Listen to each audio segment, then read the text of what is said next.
Good morning, everyone, and we will start. First, we want to welcome Coach JR Payne of Colorado to Albany. Thank you. And we'll start with questions for the coach.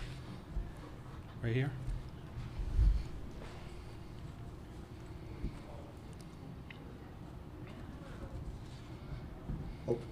Coach Howard Magdal at the next. A couple of things, if I could. First of all, just generally your approach. Very infrequently do you have the second chance to kind of go back and revisit. I wonder if you treat it more that way or more as, look, new year, new team. Yeah, I think it's a pretty healthy combination of the two. We play such great teams in our conference. Most of them we play twice every year. So in some ways it feels similar. Say we're playing UCLA again this year. They are the same team, but they also have added some new pieces or, added some new dimensions to their game. So approaching Iowa is very similar in that regard. Another great team, very similar to who they were, but also have added some, some new things as well. So similar approach, a little bit of both. Hey, Coach, Doug Feinberg, the AP. Hi. I don't want to call it a Pac-12 funeral because you have still a lot of teams playing, but is there a joyousness that there are so many Pac-12 teams still around, including 3 in this super region? Absolutely, yes. Those of us that have been in the Pac-12 love the Pac-12. We love the camaraderie, not just the excellence on the court, but the camaraderie that we have amongst the coaches, the players, the teams. It's been an incredible thing to be a part of that conference. I think in the very beginning, we all wanted to make this the best year ever, just knowing that it was the last year. And I think the coaches and players and everyone's done a really good job of that. Mark Singulace from the Albany Times-Union. To what extent could you use what West Virginia did against Iowa as any kind of defensive blueprint for that game? Obviously Clark still got 32, but it seemed they were able to slow them down and frustrate her to some extent. Yeah, I think every team's game plan is really, at least for us, every team's game plan should be based on their own personnel. We do have some similar pieces to West Virginia. We also are a different team in a lot of ways. So, we're looking at every game that Iowa's played, and trying to take bits and pieces. Maybe this is something that could be effective. Maybe that's something that, could be disruptive in some way. So certainly watch that game and most of them, to be honest. Coach Howard Magdal at the next. Again, you guys were 11th in the country in defensive rebounding percentage this year. That's a big jump from over last season. I'm wondering how that came about and how much that's been a point of emphasis. Well, I love to hear that. That's great. Rebounding is always a big priority for us. We try to make sure in practices we don't do a lot of rebounding drills per se, but we try to make sure that we finish plays, even if it's an offensive segment, make sure that we finish the play with a defensive rebound. So maybe just putting a priority on that throughout the season has allowed us, to be more effective on the glass.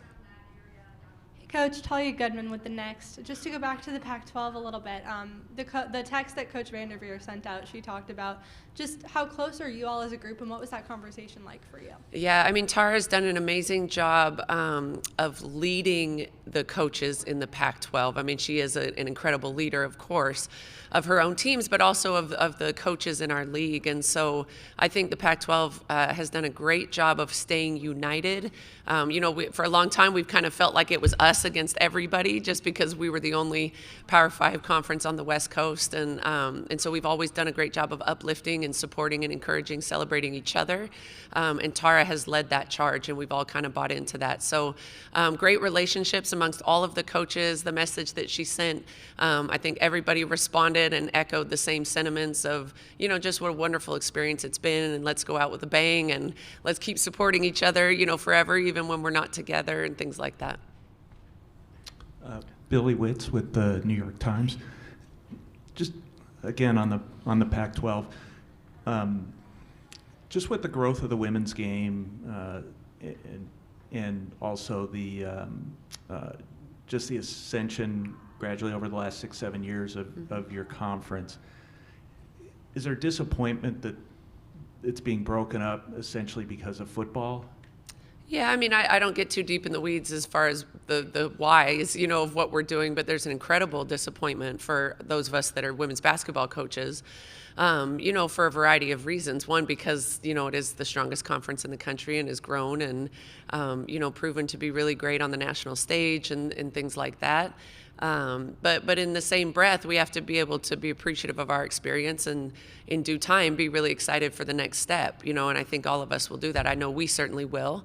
To go back to the Big 12 is going to be great, but we're just playing out Pac-12 as long as all of us can keep playing. That's the goal.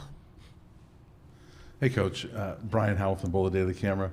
We've talked about Aaronette quite a bit, obviously, throughout the year, but she had a really good weekend last weekend, and going against two other posts that, those were key matchups, and she really played well, especially the rebounding. What have you seen out of her in the last couple of weeks where she's even taken her game maybe to another level, especially in the rebounding? Yeah, definitely. It's funny because I was speaking with Nettie last night, and I said, you've probably played 1,000 minutes this year and played so many games. And sometimes you get to a place where you just kind of are who you are, at this point in the season. And I said, it's an incredible thing to see for as much as success as you had this year, that you're continuing to get better. Like the last weekend of season, she was better, even with all of the success throughout the year. So I think the rebounding has been huge for Aaronette. I think her approach to both of those games, knowing that they were key matchups for us, her focus was great. Her intentionality about just being really aggressive on the glass, knowing that we needed those. I thought they were game changers for us last weekend. Yeah, Coach Payne, Michael Vopel from ESPN.com. I wondered if you could talk a little bit about Jaylyn, both this season and her career, and especially going against a team that is so guard dominant as Iowa is, and just how that sort of is exciting for her facing that matchup. Yeah, I mean, if anyone knows Jaylyn, you would know she loves a challenge, whether that's on the court or in the classroom, or, tell her she can't graduate in 3 years and get 2 master's degrees by the time she's done, and she'll prove you wrong.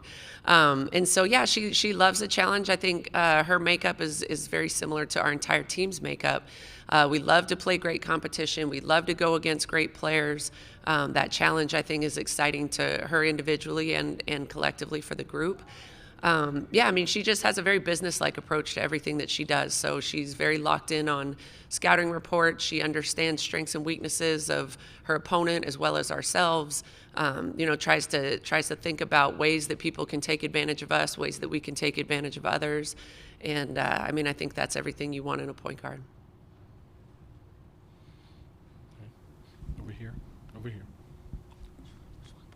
Yep. Thank you. Hey, Coach, Sean Keeler at the Denver Post. My math is probably fuzzy, especially at this hour. This is a little bit off the wall. Big shock. But I think it count like at this super regional, 1 out of every 19 players is from Colorado, which is a pretty good, not a great ratio compared to California, Florida, what have you. But and 5 teams have Colorado preps here, including yourself, obviously. Okay. What does that say about Grassroots, about some of the hometown kids, and who are all here at different places too? Yeah, I mean, I think it speaks to the strength of basketball continuing to grow in the state of Colorado. It's not one of the most populated states. So sometimes, places like Texas, Florida, California that have bigger populations, they're going to produce more high-level talent. But I think, per capita, I think that's a great stat and really cool for, the grassroots folks back in Colorado. We love to support the young players, and continue to see them be great. Of course, we want them to stay at Colorado and play in the regionals for CU. But yeah, it's really great to have that many here. Mark Singleton from the Albany Times-Union.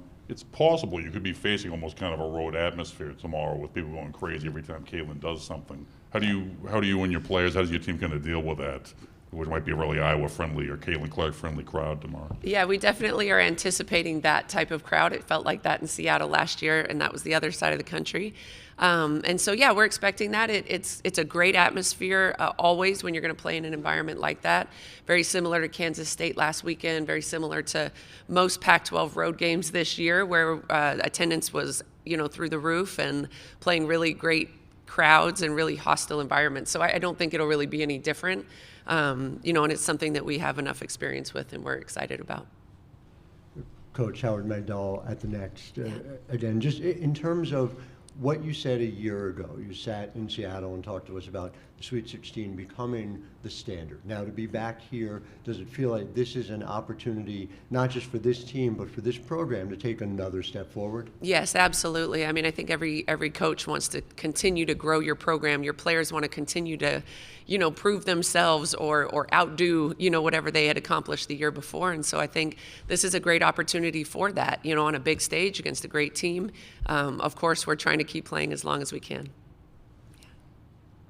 Brett Taylor, KZI9 Sports here in the back. I don't know if this question's already been asked. I came in a little bit later, but the strength of the Pac-12 conference this season has just been ridiculous. 6 teams in the top 25. How do you think conference play really helped you guys prepare for this moment to face off Iowa? And I'm just curious, do you think this is the best the conference has ever been that you've coached a part in your career? 100% yes. I believe it's the best conference that we've ever had, top to bottom, not just, the top 3 or 4 teams, but I think 1 through 12 in the Pac-12 this year was really, really strong and really capable of competing and winning on any given night. We definitely feel like playing in the Pac-12 prepares us for anything that we could see in the postseason. One thing we've loved about the Pac-12 is it's not just great teams, but it's a variety of styles. So you'll see big bodies, slow half-court games where they're just going to pound it inside.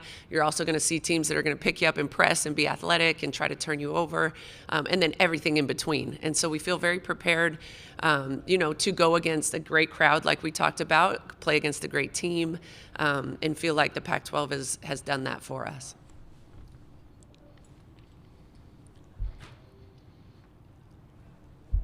Right after this, we'll have time for one more. Go ahead. Yeah, Coach, so I know I'm going a little bit into the future, and as much as you love the Pac-12, is there an advantage in that Colorado is the school that's going back to a conference that it's familiar with? Obviously, the Big 12 has changed some, but it has a long history in the Big 8 and the Big 12. Your fans know a lot of these teams. Is there some advantage in that, in the familiarity and even some geographical, obviously Kansas and Kansas State, as much as you're sad about the Pac-12, that it's going to be a good fit for Colorado next year? Yes, I definitely think so. I mean, as we keep talking about, we're sad that the Pac-12 is ending. We're also, going to be very excited to join the Big 12 Conference. I think it's great for our student athletes in that the travel is actually might even be easier, in some regards than the Pac-12. So I think that's a great thing for our students. I think our fans, we have a lot of longtime Buff fans, people that have loved the Buffs for decades. And so for them to have an opportunity to renew some of those old rivalries, to be able to travel to some of the games and things like that, I think is going to be great for us. I think it'll bring, kind of an energized, we have a lot of energy in Boulder right now with Prime and, the success of both men's basketball and women's basketball and things like that. But I think it'll continue to grow that energy in Boulder. One more? All right, Coach, thank you very much. All right, Good luck thank in you. the tournament. We'll be joined by the players in a few minutes.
Okay, we welcome the student athletes from Colorado, Aaronette, Vonleh, Jaylyn, Sherrod, and Frida Formann. And we will open it up for questions at this time. We'll start right here.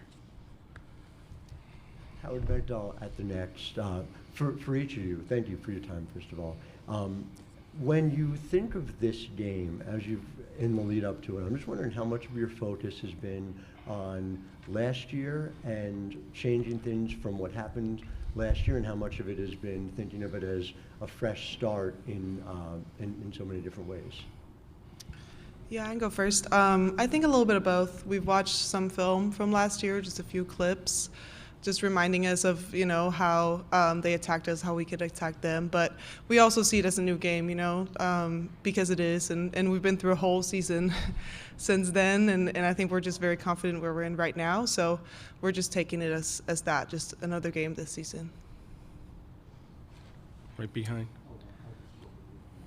Oh, yes, go ahead. Yeah, I think just exactly what Frida said. Of course, we looked and reflected on last year's game just to get a feel for it again, but we're a much better team than we were last year, and I think they arguably probably are too. So it is a new game, and we're just basing it off of this year as much as we are last. Yeah, I think it's just all learning lessons. You learn through every game you play. So taking learning lessons, things we could do better, things that we can continue to grow off of that we did well in that game. But yeah, I think it's all learning lessons. Michael Vogel from ESPN.com. This is for Aaronette. Can you talk about when you're facing such a guard-dominant team as Iowa is, which obviously you did last year, how you guys can maybe take advantage of that, your size and everything inside with the attack that you guys have? Yeah, I think, of course, if we recognize mismatches just in the post or with our bigger size players, we'll obviously take advantage of that. And then, just playing bigger against guards, of course, you want to be smarter, try to match their quickness and everything. But I don't think there's anything specific that we're doing to exploit any of that. If we see it in the game, we'll take advantage of it. Corey Lopez, KOA Radio. This is for Jay. Can you kind of describe what it's been like the last 5 years? One Power 5 school recruits you to be with JR Payne and her staff for 5 years, and the growth that you've seen. I think that's a loaded question, but it's been a journey, and I'm really grateful for it. I got here when I was 17, and I'm 22 now, so just realizing the same kid that walked on this campus is not the same kid that's leaving, but it's been a process. It's been a lot of learning to be comfortable, being uncomfortable, and getting outside of my comfort zone and what I operate in, and just being challenged, not just by the staff, but by my teammates too, to be better and to grow every year and realize, the potential that I have on this team and the influence as well. So it's just a lot of learning lessons and a lot of good experiences, but all in all, it was just a growing journey, and it's still a growing journey right now. So. Jaylyn, Howard Magdahl at the next again. So just to unpack what you were saying about some things you wanted to take from last year's game, some things you want to do better. I know you guys, I believe, at halftime going into it. If you identify one thing you want to do better and one thing you want to take out of last year's game? I think overall, just, controlling what we can control is the biggest thing. I know we, had a lot of missed opportunities in that game that were in our control, just being focused and finishing free throws, layups, simple things that, count and add up. So I just think controlling what we can control and focusing on the details more than anything. Yeah, this is for Frida. A team, you guys obviously can shoot the three well. They really rely on the three-pointer. How do you guys sort of maybe try to limit a little bit of their three-point shooting and try for that not to be a deciding factor in the game? Yeah, I mean they are going to take a lot of threes. That's their offense and their transition offense, and that's not something we haven't seen this year. So I think we know how to defend that, and you just really have to give them looks that they're not as comfortable with. Like you can't give up wide open threes because they're just too good at making those. Yeah, so I think we have everything we need to go toe to toe with them. But obviously, if it's a shootout, I think it's to their advantage. To each of you, we'll start with Aaronette. Talk about Coach Payne, her impact on you on and off the court. Yeah, since I transferred here, I mean, JR has just been such a great person for me on and off the court. She really cares about us, like, just as people, even more so than as players. She's always checking in, making sure we're okay. And then, of course, she just is always wanting the best for us on the court, so she always puts us in the best positions to be successful, spends a lot of time preparing scouts and just making sure we're ready for any opponent. So she's definitely a really good coach. Jay? Yeah, I think me and Coach Jay have really grown together throughout the 5 years of, being with each other. And she challenges me and I challenge her. And, yeah, we just kind of have been through a lot together. So I think just, realizing she's somebody who has my back and somebody who wants the best for me. Yeah, I think one of the major takeaways I've taken from Coach Jay is just how humble she is and how willing she is to learn. I mean, I think both me and Jay have had instances where we've come up and said something or asked her to make an adjustment and she's listened. And I don't think that she has an ego at all when it comes to that. So, yeah, it's really fun to play for her and feel like you have a voice, but whenever she needs to turn it up, and she will, for sure. Thank you. Howie Casor, New York Post. Frida, you mentioned you don't want to get into a shootout with them. Did you see in the West Virginia film, in the Holy Cross, I mean, they were very physical with Iowa, really disrupted their offense. Did you see how advantageous using your physicality is, and having played against Caitlin before, how that can help in this matchup? Yeah, I definitely watched that game and saw how they frustrated them on the defense. And I think that we're a really good defensive team, and we're not the same as West Virginia, but I think you could see in the K-State game that just our defense can win games. So yeah, that's the mentality we're going in with, and hopefully we'll be able to control the physical aspect.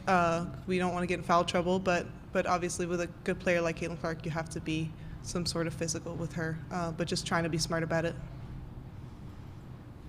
Jaylyn, just specific to pace out of that West Virginia game, that was the slowest paced game Iowa had played all year, and that game's tied with 3 minutes to go. As somebody who kind of drives the engine for you guys, how do you go about establishing pace early, and do you guys look to play at a slower, more deliberate pace the way you guys have for most of the year? I don't think we play at a slow pace. I think we like to push in transition and run our offense and stuff like that.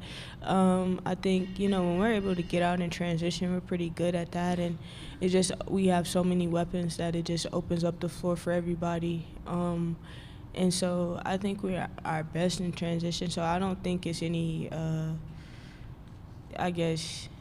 different mentality going into this game about slowing the game down. It's just we're going to go out there and try to do what we do, which is push and transition and play at our pace. So that's the plan. Thank you to our student athletes, and welcome to Albany. Thank you.